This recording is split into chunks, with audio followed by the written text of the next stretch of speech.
This is part 4 of 12. We're going to be looking at the correct and effective use of signals. We've got 3 main types of signal.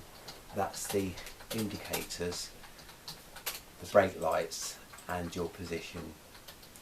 So we need to think about those three types of signals that we're going to give people.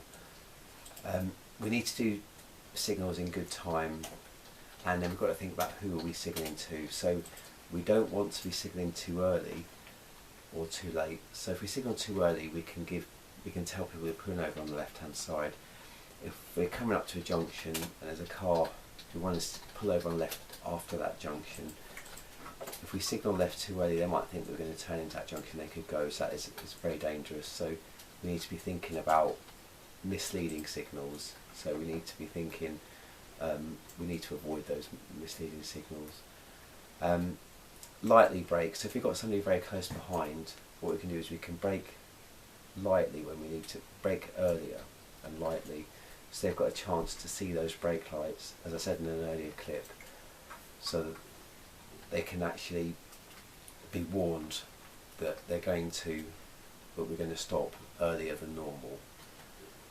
Your position is your signal, so your position on the road is telling people where you're going. So if you're going to turn left and you're in the left hand part of the left lane, your position of your car is reinforcing that indicator, so people can relax and say, well, that car's turning left, we know what they're doing there. Again, timing of the signal is really important, as I said earlier.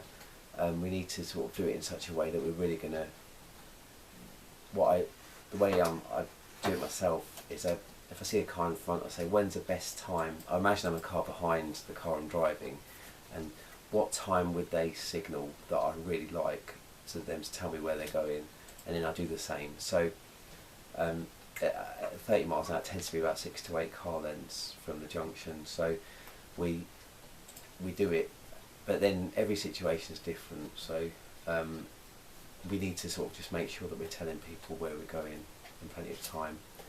Passing stationary vehicles, we need to, that tends to be a position thing where we get our position early, and we're about a car's door with a metre away from the parked car, so we're making it very, very clear we're passing them.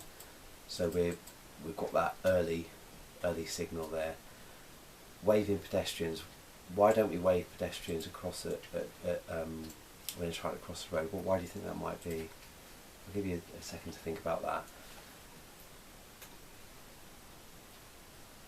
Yeah, that's good. So the reason is we've got a child or a young teenager who might trust us. Also, an adult with learning difficulties, they might think that we've checked everywhere, whereas they might see something that we can't see that's dangerous. So by all means have eye contact with them, a friendly sort of eye contact, but let them make the decision whether they want to go or not. Arm signals. The arm signals were in the past, but they are still useful today. So if you're coming up to a crossing, the cars ahead might not always see your brake lights unless they can see it in a reflection of the car behind or reflection behind. So we can use it as an arm signal. So it's just straight out an arm signal just to say that we're slowing down. And we've got the horn as well. So if we're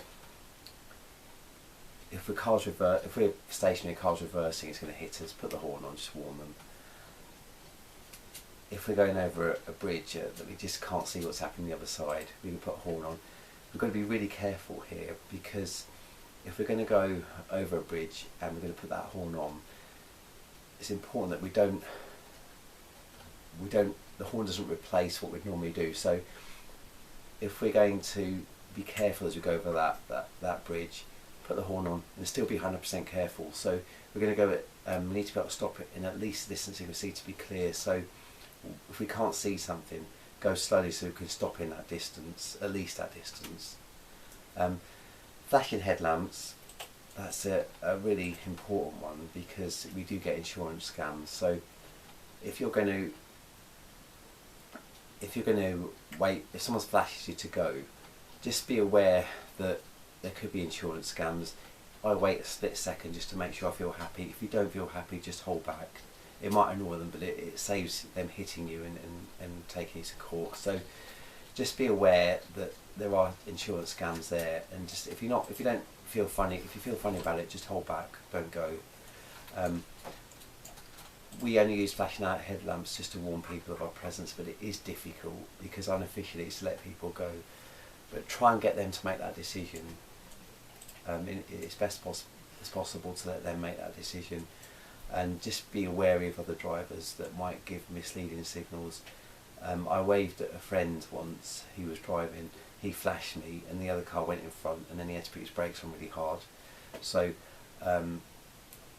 it can give people, those signals can be misleading, so just be really, really careful about flashing people you know, that sort of thing.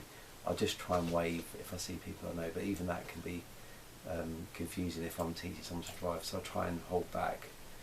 So that's correct and effective use of signals. Thank you.